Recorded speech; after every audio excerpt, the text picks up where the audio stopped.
Assalamualaikum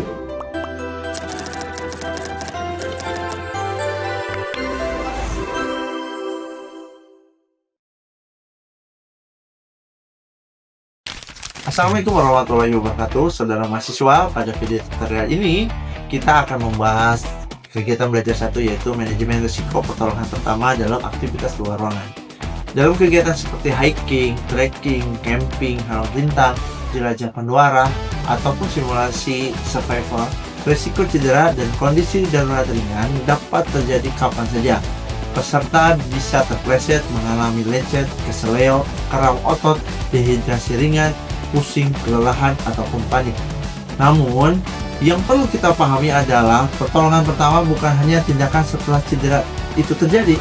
Pertolongan pertama harus menjadi bagian dari perencanaan keselamatan sejak awal kegiatan. Pertolongan pertama adalah bantuan awal yang diberikan kepada seseorang yang mengalami cedera ataupun gangguan kesehatan sebelum mendapatkan bantuan medis lebih lanjut.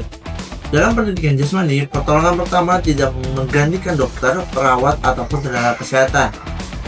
Tugas kita sebagai calon guru adalah mengenali situasi, menjaga keselamatan, memberikan bantuan sederhana sesuai kemampuan, dan menghubungkan peserta dengan bantuan yang lebih tepat jika diperlukan. Jadi, sebelum kegiatan luar ruangan dimulai, kita perlu menyiapkan beberapa hal.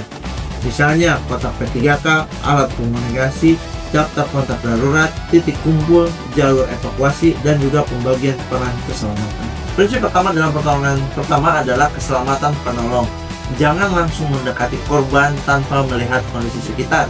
Kita harus memastikan apakah lokasinya aman, apakah ada tanah yang licin, apakah ada batu yang tajam, apakah korban berada di dekat jalur kendaraan, serta apakah ada kerumunan peserta. Ingat, keselamatan penolong lebih dahulu, kemudian keselamatan korban, lalu keselamatan orang di sekitar. Jika penolong ikut menjadi korban, maka situasi akan menjadi lebih sulit dikendalikan. Jadi, sebelum menolong, pastikan lokasinya aman, minta peserta lain memberikan ruang, dan panggil pendamping jika diperlukan. Setelah lokasi aman, kita lakukan penilaian awal kejadian. Penilaian awal bukan diagnosis medis. Penilaian awal adalah cara cepat untuk memahami apa yang terjadi, siapa yang membutuhkan bantuan, dan tindakan apa yang perlu dilakukan. Alurnya, pertama, cek lokasinya. Kedua, pahami apa yang terjadi. Ketiga, cek respon korban. Keempat, kenali tanda bahaya. Kelima, panggil bantuan. Keenam, berikan bantuan sesuai dengan kemampuan. Misalnya, ada peserta terpleset, kita tidak langsung mengangkat korban.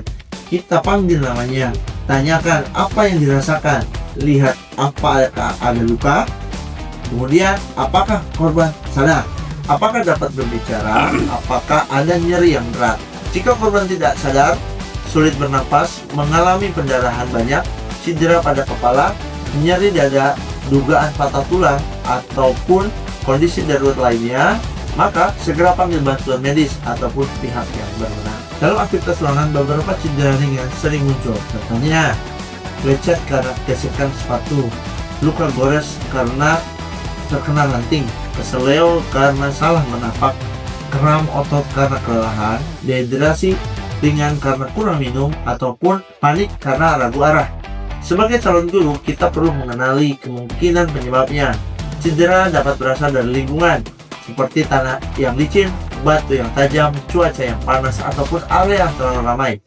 Cedera juga dapat berasal dari peserta, seperti kurangnya pemanasan, kurangnya fokus, bercanda berlebihan, ataupun memaksakan diri. Cedera juga bisa berasal dari perlengkapan, seperti sepatu yang tidak sesuai, tas yang terlalu berat, ataupun alat kegiatan yang tidak aman.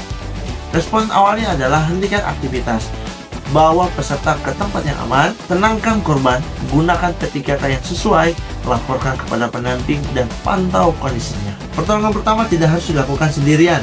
Dalam kegiatan luar ruangan, kerjasama kelompok sangat penting. Kita bisa membagi peran. Satu orang menjadi penolong utama, satu orang mengambil kotak P3K, satu orang memanggil pendamping, satu orang mengatur peserta lainnya agar tidak mengerumuni korban, satu orang mencatat kejadian di dalam logbook. Komunikasi harus jelas, singkat dan tenang. Hindari teriakan yang membuat panik.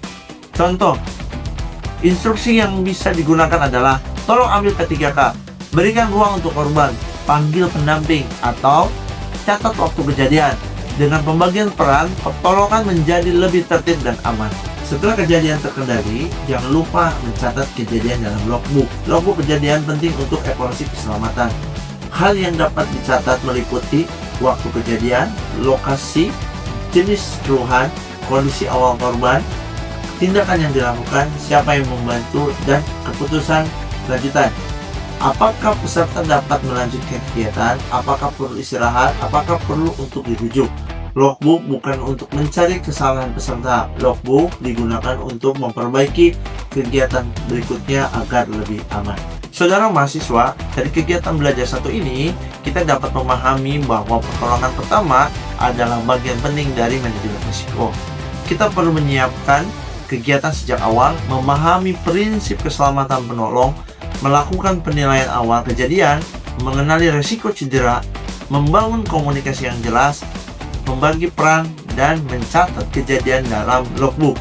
Ingat, kegiatan luar ruangan yang baik bukan hanya kegiatan yang menarik dan menantang. Kegiatan yang baik adalah kegiatan yang aman, terencana, manusiawi, dan bertanggung jawab. Terima kasih. Waalaikumsalam warahmatullahi wabarakatuh.